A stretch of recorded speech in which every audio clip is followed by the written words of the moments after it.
हाँ, आरो भाग सेकंड का 10वां चैप्टर काव्यखंड वाला आज अपना लास्ट चैप्टर होगा और ये जो पोर्शन है काव्य पोर्शन ये कंप्लीट हो जाएगा। फिर गद्यांश के चैप्टर बचेंगे 2-3, फिर शानदार तरीके से हिंदी की तैयारी चल रही है और मेरे साथ के साथ आप प्रिपरेशन भी कर रहे होंगे। तो ये चैप्टर है अपना चैप्टर नंबर 10, छोटा मेरा खेत, उमा शंकर जोशी के द्वारा लिखा गया। इसकी अपन सप्रसंग व्याख्या वाला पोर्शन जो है वो आज करने वाले हैं, ठीक है। फिर अपन एक क्लास और हो जाएगी जो क्वेश्चन आंसर की हो जाएगी, उसके बाद में अपनी ये वाला पोर्शन कंप्लीट हो जाएगा, ठीक है।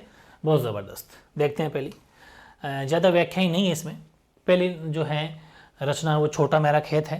इसकी जो पहली जो काव्य है, जो काव्यांश है वो ये है कि छोटा मेरा खेत चौका। देखो बड़े ध्यान से समझना, ये सारी बातें कागज़ के पन्ने पे लिखी गई है, लेकिन ऐसा बिल्कुल फील कराया गया खेत से कंपैरिजन करते हुए। देखना ध्यान से कि छोटा मेरा खेत चौकोना, मतलब वो कागज़, उसको चौकोना, कागज़ का एक पन्ना, कोई अंधड़ कहीं से आया, आंधी तूफान आया और क्षण का बीज वहाँ बोया गया। क्षण मतलब छोटा सा पल भर के लिए बीज बोया, उसके अंदर टाइम का समय का बीज बो दिया और कल्पना के रसायनों को बीज गल गया।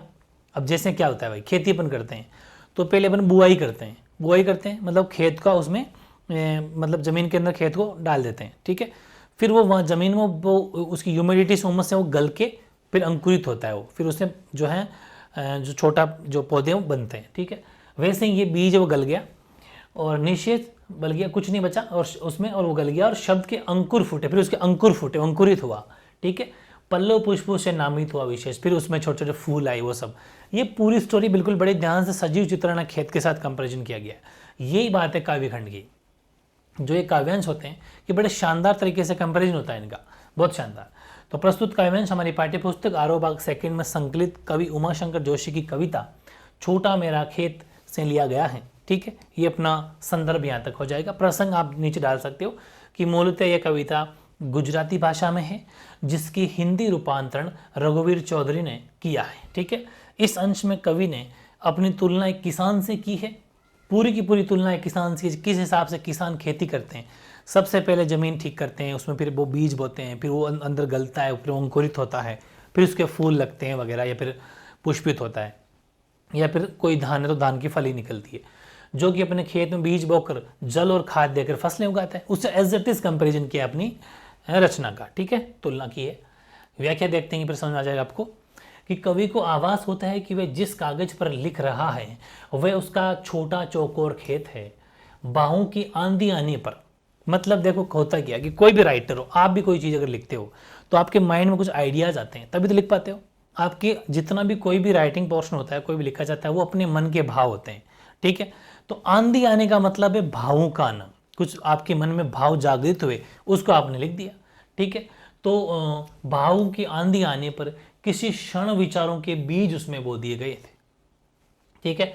कवि की कल्पना रूपी रसायन के संयोग से ये विचारों के बीज, अब रसायन का मतलब समझते हो भाई, कोई भी चीज़ है ना वो कैसे गलती है, ये रासायनिक प्रक्रिया है, केमिकल रिएक्शन होती है ये, ठीक है, बीज का जमीन में गलना, ठीक है। तो वैसे ही रसायन के संयोग से विचारों के बीज गलकर शब्दों के कोमल अंकुरों के रूप में फूट पड़े हैं, बिल्कुल एज इट इज कंपेरिजन। एक पौधे के रूप में विकसित होकर वे अब नए नए पत्तों और फूलों से लद गए हैं, इनके भार में डालियां नीचे झुक गई है। विशेष कवि ने कविता रचने को कृषि कर्म के समान माना है। भाषा अलंकारिक है और संस्कृत शब्दों की अधिकता है। देख सकते हो खूब सारे संस्कृत वर्ड इसके अंदर इसमें हुए हैं, निशेष हैं, विशेष हैं, ठीक है, काफ़ी वर्ड यूज हुए हैं। और अब देखते हैं दूसरा है कि झूमने लगे फल रस अलौकिक, अमृत धाराएं फटती, रोपाई क्षण की, कटाई अनंता की, लूटते रहने से जरा भी नहीं कम होती, रस का अक्षय पात्र सदा का, छोटा मेरा खेत चौकोना। बहुत बढ़िया। तो यहाँ तक तो अपना सेम ही वही है। मूलतः यह कविता गुजराती भाषा, ये भी अपना सेम है, रघुवीर चौधरी जी ने किया है। यहाँ तक सेम है, ठीक है, यहाँ तक तो अपना सेम है।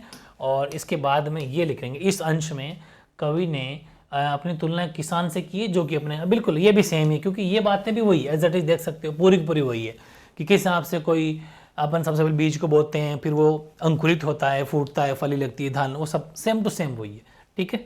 तो देख लो व्याख्या कि पेड़ पर फूल आने के बाद वे रस भरे फलों से लद गया है। भाई पेड़ पर फूल आ जाएंगे, फिर रस भरे वो फलों से लद गया है, उनका रस अमृत के समान है, बिल्कुल और उस बीज को किसी एक समय में रोपा गया था, अब जो फसल पैदा हुई उसे बार बार काटने पर भी वह कम नहीं होती। जैसे ऐसा मान लो जी कोई फ्रूट्स का है तो उसको एक बार बो दिया जाता है, फिर वो तो बार बार फल देता रहेगा, काट लो फिर लग जाएंगे, ठीक है, जब उसकी सीजन आएगी ऋतु में। जब कवि के मनोभाव कविता के रूप में प्रकट हो जाते हैं तो उस काव्य की सरसता सभी को आनंदित करने लगती है।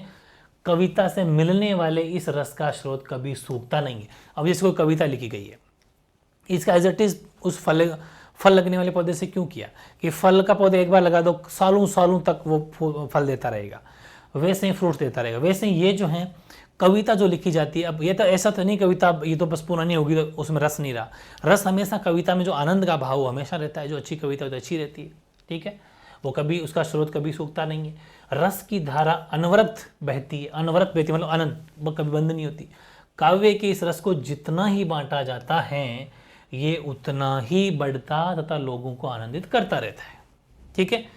मेरा ये छोटा चौकोर खेत रस से भरा ऐसा बर्तन है जिसमें भरा, ये भरा टाइपिंग मिस्टेक थी, मैं लिख दिया, भरा रस कभी सूखता नहीं है। विशेष कवि ने कविता की तुलना अनंत काल तक रस देने वाले फल के रूप में की है और ये तुलना सटीक, सुंदर, ये सुंदर है, ठीक है, यहाँ पर सुंदर और सार्थक बैठती है। संस्कृत निष्ठ भाषा का मतलब संस्कृत शब्दों का इसमें भी प्रयोग खूब हुआ है, तो कोई बड़ा मुश्किल नहीं है, इजीली अपन इसको भी कंप्लीट कर लिया। और फिर अब ये बगुलों के पंख जो रचना थी, इसका एक काव्यांश दे रखा है इसमें भी, वो तो था जो अपनी बात चल रही थी, वो चल रही थी छोटा मेरा खेत, ठीक है। तो मामूली सा चेंज इसमें ये होगा कि प्रस्तुत काव्यांश हमारी पाठ्यपुस्तक आरोह भाग सेकंड में संकलित कवि उमाशंकर जोशी की कविता छोटा मेरा खेत की जगह चेंज करना है बगुलों का पंख, ये मिस्टेक रह गई है, इसको अपन चेंज कर लेंगे और यहाँ लिख देंगे बगुलों का पंख, ठीक है। बस ये मिस्टेक आपको नहीं करनी है क्योंकि ये थोड़ा सा चेंज आपको पहचानना भी है, बगुलों के पंख से लिया गया है।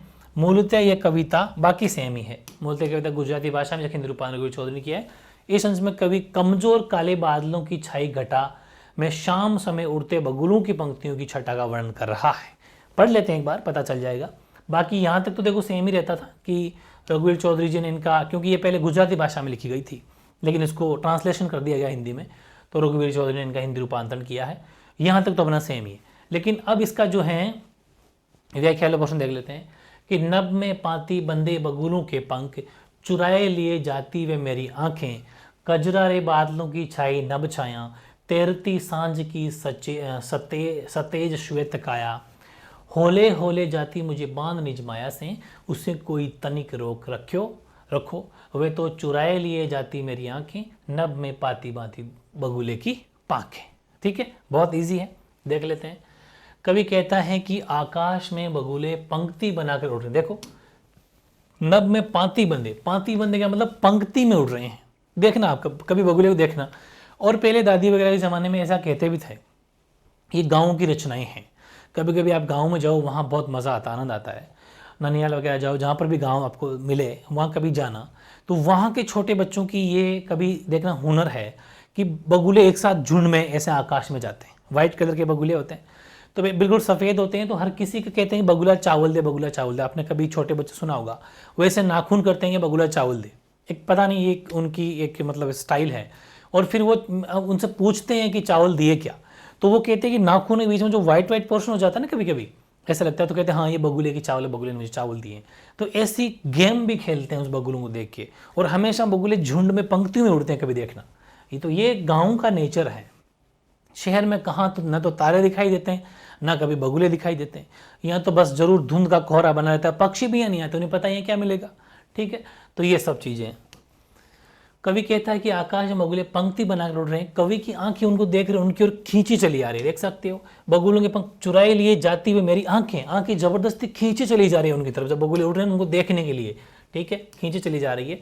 वह टकटकी लगा उनको देख रहा है। आकाश में काले बादलों की छाया फैली हुई है। देखो कजरारे बादलों की छाई नभ छाया, कजरारे मतलब काले बादलों की आंखें, सॉरी वो छाई है, वो नभ में, नभ मतलब आकाश में छाई हुई है, ठीक है, और फैली हुई है, छाई हुई फैली की बात है। उनमें बगुलों के सफेद पंख संध्या के प्रकाशवान श्वेत शरीर के समान तैरते प्रतीत हो रहे हैं।